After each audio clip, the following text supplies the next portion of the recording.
Welcome, I'm Joanne of All About Quilts. Today in this video I'm going to show you how I stitch one of the blocks in my rag quilt for my Alice in Wonderland rag quilt.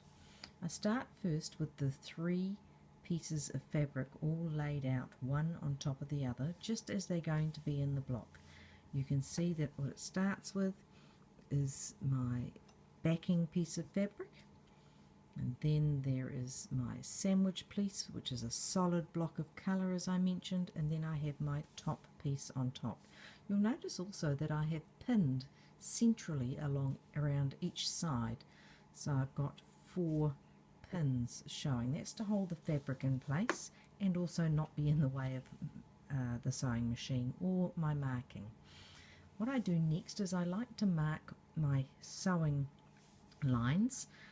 For this block I'm just going to sew 2 diagonal lines, and what I use is I use my ruler and I use that Hera marker. Hera is spelled H-E-R-A, and it makes a crease in the fabric which makes it very easy to stitch. There's also nothing to wash out, which I really like. So lay your ruler on the diagonal and then you press firmly and you get left with a fabulous diagonal imprint on your fabric.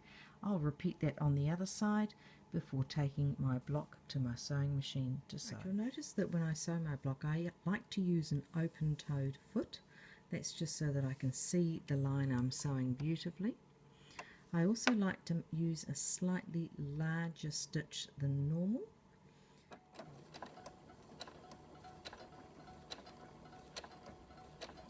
And you just stitch in the line that the Hera pen made. Nice and simple and straightforward.